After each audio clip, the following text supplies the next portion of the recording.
Hey viewers, welcome to another episode of Encouragement. I'm Nathaniel Bickley, and I want to welcome you all to Ipoh, Malaysia. Yes, that's this area that I'm in. Surprise!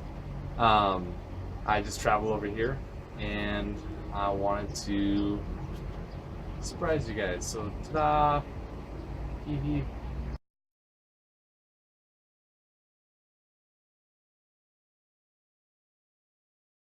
So this week's demonstration of living life is pretty simple. Just get out there and travel. Do some things this week. You don't have to come all the way to Ipoh, Malaysia to live life, but it's one of those things that traveling opens up your eyes to what's around you, and it's important that we have that perspective. I'll have to talk about this sometime, but it's important that you open up your mind to those different things around you, different cultures, and that exposure when you travel, even if it's to the next town, that exposure can help educate you and make your decision-making process a lot more efficient. So it's just something that you should always consider is travel, even if that means to the store. And no, the fridge does not count. I've always been around different ways to go to the bathroom, and I apologize if this makes somebody sick, but there's this thing out there, Americans. It's called a bidet. Well, the bidet is something I've always avoided. Out of all the times I've traveled, I've never used one. Well, the other day, I got this idea. You know what? I should use one, see what it's all about. Maybe I'm just closed-minded. My mind is still closed. So no crap, there I was. Had to go to the bathroom, there was a bidet close, or there was these porta potties far away with tissue paper. And it's like, who needs tissue paper? You need tissue paper. So that was a lot of fun. I went over to the toilet, I was like, I got this. And I just sat on it. And some of them have this hose that's on the side, some of them have it in the toilet. Well, I grabbed this hose, and the first thing I did was break the hose. And then it spewed water all over my shoe. It's like, oh crap! So then I had to put the hose back on, and once I got that fixed and turned the water off and then back on, turned the water on, and then I was like, okay, I got this. Listen to me, this cannot defeat you. It's a bidet. I know the word is hard to say or fun to say. Bidet, bidet, bidet, bidet, bidet. But so I grabbed this hose. All right. I'm just getting closer.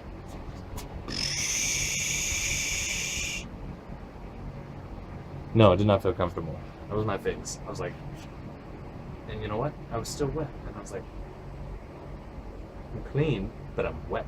What the heck? So I ran over to the porta potties, and that was it. When you travel in a third world country, one of the things that's commonly known to people is power is not the same as it is in the United States. And it's one of those things you learn to appreciate really quickly. So I've traveled a lot, so I become insensitive to it, so I always have to adapt. But there's a lot of times, even when I do travel again, that I have to remember, oh yeah, power isn't unlimited.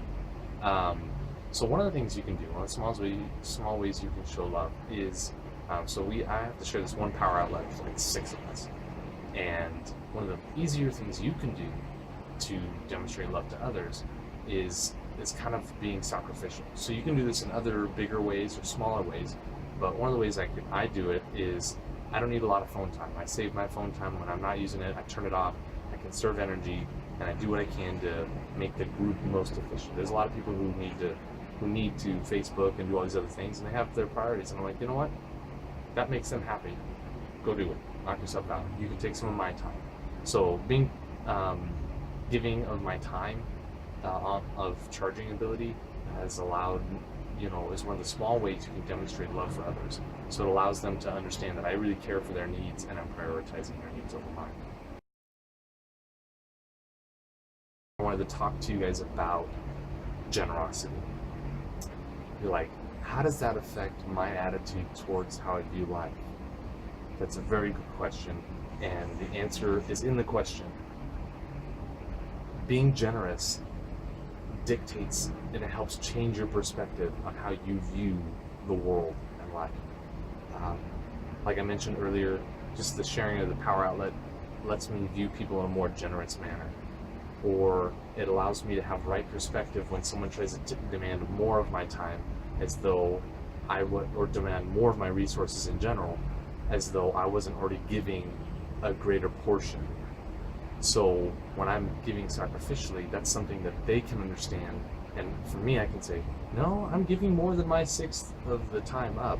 So when you're demanding more, I know you're in the wrong. So it allows you to know where you're at. It's like a GPS for truth.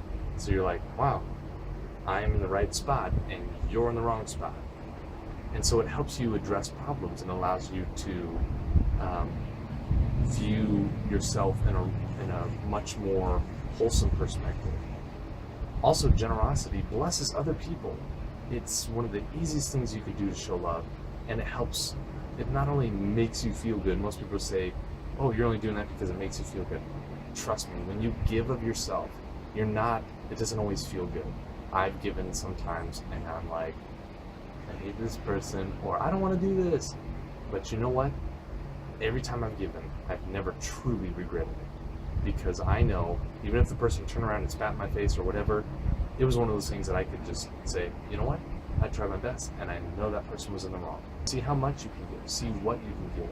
And it's not about money. It's more about resources, your time. If you only have 10 minutes to give, if you give 9 minutes, then you give 90%. That's incredible. That's a big deal. So get out there, be generous, and have a great week. Don't forget to subscribe.